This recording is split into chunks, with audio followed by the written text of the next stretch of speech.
Hello, Wildcats. Kentucky target Elijah Arenas is now reclassifying to 2025. Is this a good thing? Is it? Let's analyze the news. But first, subscribe to the channel to receive more news from the Cats. Elijah Arenas, one of the most promising names in high school basketball, took a step that could change the 2025 recruiting scenario by reclassifying from 2026 to 2025. Son of former NBA star Gilbert Arenas, the young point guard, who is already the fourth best prospect in his class, is in the spotlight at top programs, and Kentucky, led by Mark Pope, is in a strategic position to shape the player's future. Will he be a good recruit coming to the Cats? If you believe so, be sure to subscribe to the channel. The news of the reclassification came directly from Gilbert Arenas, who confirmed Monday that the process is underway and that Elijah plans to make his college debut in 2025 to 26. The move, in addition to accelerating Arenas' arrival in the NCAA, also adds a layer of urgency to the recruiting process, reordering priorities among interested programs. At Kentucky, Mark Pope's strategic vision will be tested.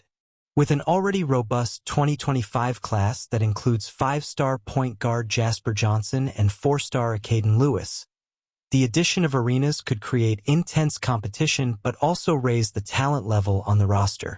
The key question is whether Pope can convince the young man and his family that Kentucky is the ideal place to develop his potential and take him to the next level, something Arenas explicitly seeks. The Wildcats have a considerable advantage. Their tradition, the passionate atmosphere at Rupp Arena, and their proven ability to develop players for the NBA.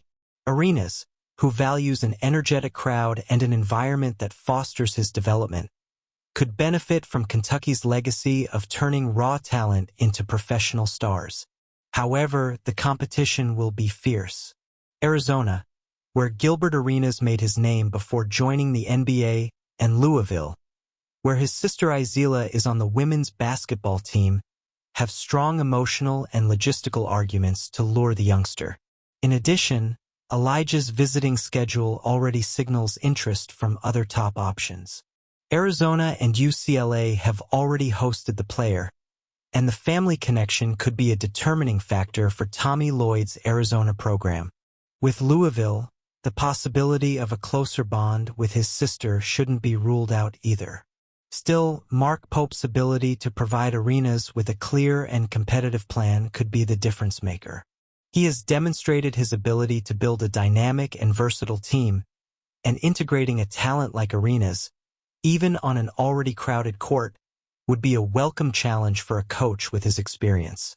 At stake is not just the decision of one player, but also how programs like Kentucky, Arizona, and Louisville will position themselves in the increasingly competitive high school basketball landscape.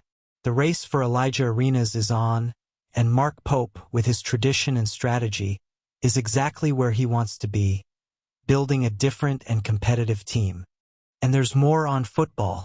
Courland Ford's departure from the Kentucky program marks a new chapter in his career and leaves a significant void on the Wildcats' offensive line. The senior offensive tackle, who entered the transfer portal, was a quality and versatile asset during his time in Lexington, despite facing challenges with injuries and competition for a starting role. Ford, who joined the Wildcats ahead of the 2023 season, brings with him a wealth of experience gained from his time at USC, where he had already demonstrated his potential.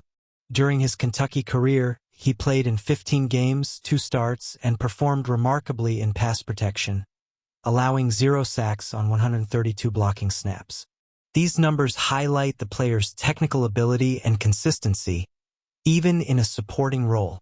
Ford's battle with Jeremy Flax for the starting right tackle position in 2024 was intense, but an injury sidelined the player for most of the season, limiting his opportunities to contribute on the field.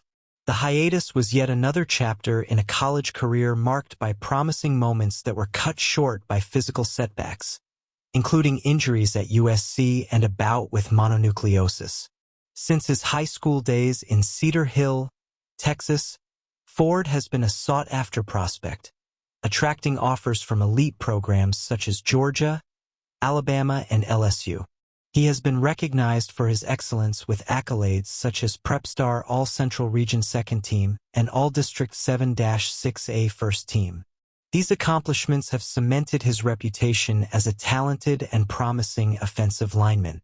His departure from Kentucky not only underscores the challenges of maintaining depth at crucial positions in college football, but also points to a competitive transfer market. With his experience and skills, Ford is sure to draw interest from other programs looking to bolster their offensive lines. His ability to adapt to multiple positions, such as left guard and left tackle, coupled with his solid performance in pass protection, make him a valuable addition to any team. For Kentucky, Ford's departure underscores the need to develop the next generation of offensive linemen and ensure depth isn't an issue in 2025. Coach Mark Stoops and his coaching staff will have to bolster that position, whether it's by recruiting high school talent or exploring the transfer portal. The goal will be to maintain the level of protection and performance that Ford helped to sustain, albeit in a limited capacity. As Courland Ford prepares for his next challenge, his time at Kentucky leaves a positive mark.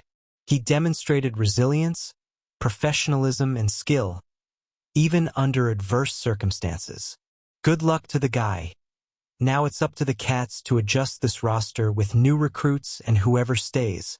Now I want to hear your thoughts.